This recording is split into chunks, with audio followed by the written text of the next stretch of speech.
Hello everyone.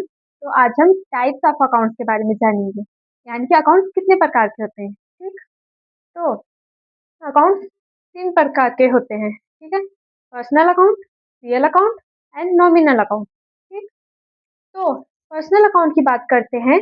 Personal account ऐसा account होता है जिसमें पर्सन से रिलेटेड बात की जाती है। ठीक है, यानी कि पर्सन से रिलेटेड जो अकाउंट होते हैं वो पर्सनल अकाउंट में आते हैं। ठीक है, जैसे कि किसी का नाम है, जैसे कि श्याम। श्याम किसी का नाम है, राम भी किसी का नाम है। तो ये सब क्या पर्सनल अकाउंट में आते हैं। श्याम अकाउंट, राम अकाउंट, ये सारी चीजें पर्सनल अकाउंट में आते हैं क्योंकि ये पर्सन के नाम है, पर्सन से रिलेटेड है, तो ऐसे अकाउंट पर्सनल अकाउंट के अंदर आते हैं। अब किसी पर्सन का नाम भी आ सकता है, किसी कंपनी का नाम भी आ सकता है, और किसी इंस्टीट्यूशन का नाम भी आ सकता है पर्सनल अकाउंट के अंदर। ठीक है, पर्सनल अकाउंट को व्यक्तिगत खाता भी कहते हैं। ठीक, एग्जाम्पल यही हो गए जैसे श्याम अकाउंट, राम अकाउंट। ठीक है, ये हो गया आपका पर्सनल अकाउंट। अब अब रियल अकाउंट की बात करते हैं।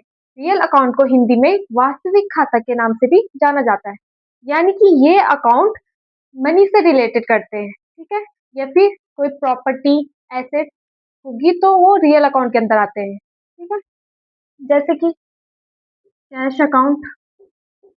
ठीक है, मशीनरी अकाउंट। तो ये सब के रियल अकाउंट के अंदर आते हैं। ठीक है, अब बात करते हैं नॉमिनल अकाउंट की। नॉमिनल अकाउंट को हिंदी में बोलते हैं नाम मात्र खाता। ठीक है, और ये अकाउंट हमारे एक्सपेंसेस से रिलेटेड होते हैं या फिर गेन से रिलेटेड। ठीक है, एक्सपेंसेस या फिर लॉसेस या फिर इनकम एंड गेन से रिलेटेड होते हैं। ठीक है, जैसे कि सैलरी अकाउंट।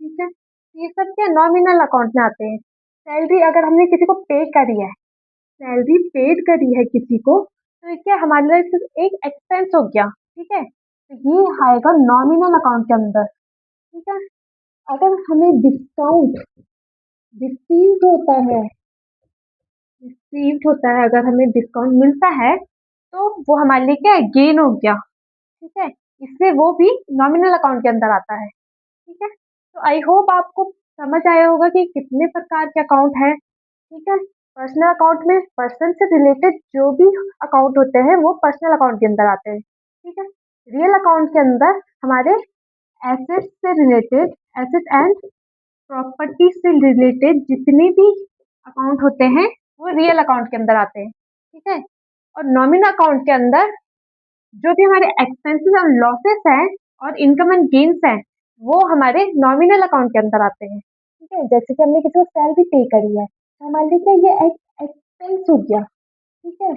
और डिस्काउंट हमें मिला है, रिसीव हुआ है हमें किसी से। ठीक है, तो वो हमारे लिए एक इनकम और गेन हो गए, तो वो भी हमारे नॉमिनल अकाउंट के अंदर आता है। ठीक है,